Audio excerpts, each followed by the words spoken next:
Donc du coup tu vas faire une vidéo sur Doctor Who, une série qui est pas hyper populaire en France, tu sais ça? Ouais. Sur un personnage de la série classique qui a même pas été diffusé en France? Ouais. Avec une vidéo pas monétisée à une période où le stream est privilégié par rapport aux vidéos classiques en parlant d'un méchant que seulement une infime partie des gens en France connaissent? Ouais. T'as conscience que ce que tu fais ça sert strictement à rien, je veux dire, ça va t'apporter quoi de faire une vidéo là-dessus? La satisfaction d'avoir été le premier français à en faire une vidéo dessus, si le personnage réapparaît dans les saisons futures et mettre ton nom dans le titre pour faire des vues. Oh le fils de...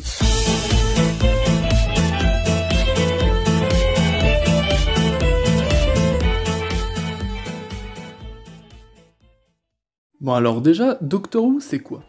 Doctor Who c'est une série britannique créée en 1963 par la BBC et nous racontant les aventures du Docteur, un seigneur du temps voyageant dans l'espace et le temps à bord de son vaisseau, le TARDIS, qui a l'apparence extérieure d'une cabine de police londonienne des années 60 mais est en réalité plus grande à l'intérieur.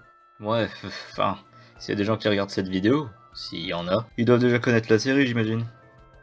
Ouais, c'est pas faux, du coup autant rentrer dans le vif du sujet. The Trial of a Time Lord est un arc du 6ème Docteur, Colin Baker, qui se fait juger par ses comparses Seigneurs du Temps pour avoir brisé la règle de non-interférence de son peuple en visitant et sauvant différentes planètes et peuples à travers l'espace et le temps. Durant ce jugement, on rencontre un certain Valeyard, qui veut clairement mettre le Docteur en tort, allant même jusqu'à corrompre la matrice de Gallifrey pour réarranger les images du Docteur. On apprendra à la fin de la saison que le Valeyard est en réalité une version future du Docteur devenu corrompu et dont l'incarnation prend place entre sa 12e et sa dernière apparence. Le Valeyard a en effet pour but de condamner le Docteur à mort et de lui subtiliser ses futures régénérations, étant lui-même arrivé au bout de ses vies. D'ailleurs, il n'a jamais vraiment été vaincu, on voit à la fin de l'épisode qu'il est toujours en vie, même s'il n'est pas réapparu dans la série classique ou dans les New Who.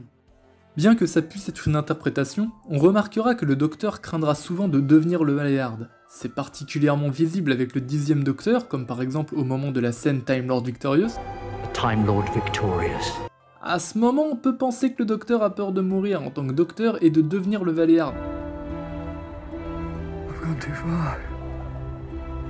Ou alors au moment de se régénérer aussi. I don't want to go.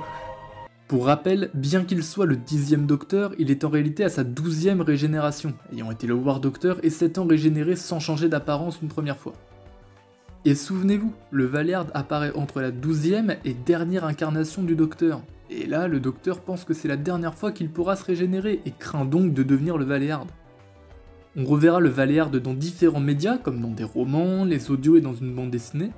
On le reverra peut-être aussi revenir sur nos écrans dans les saisons prochaines, qui sait. D'ailleurs, je l'espère fortement. Et puisque je vous vois venir, concernant The Timeless Child, beaucoup considèrent que le Valeyard est une incohérence puisque le Docteur a soi-disant une régénération illimitée, mais il n'en est rien du tout. Les Seigneurs du Temps ont réinitialisé les souvenirs du Docteur et ont très certainement manipulé son code génétique pour le limiter lui aussi à 13 régénérations. Ça explique pourquoi il lui offre un nouveau cycle dans Time of the Doctor, et en même temps les Seigneurs du Temps sont calculateurs et hyper intelligents. Ils n'auraient pas couru le risque de laisser le Docteur constater de lui-même son immortalité, eux qui sont allés jusqu'à effacer ces données de la matrice. Le Docteur a donc dès sa première incarnation en tant que Docteur, bien un nombre de régénérations limité à 13. Maintenant, on pourra parler d'incohérence si Chris Chibnall nous confirme bien dans la série que le Docteur a régénération infinie depuis le début. Mais au-delà de la simple incohérence, cela niquerait surtout totalement les enjeux de la série de manière générale, donc ce serait contre-productif, et il y a très peu de chances qu'il le fasse. Notez aussi qu'on ne sait pas combien de régénérations les Seigneurs du Temps ont offert au Docteur dans son nouveau cycle, donc techniquement, le Valeyard confirme que ce n'est pas un nombre illimité. Donc The Timeless Child n'a absolument rien changé, mais on pourrait revenir dessus une autre fois, si j'ai pas la flemme de le faire.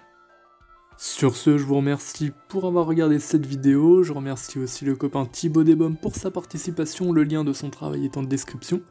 Donc maintenant pensez à vous abonner, tout ce qui va avec, enfin vous connaissez la procédure.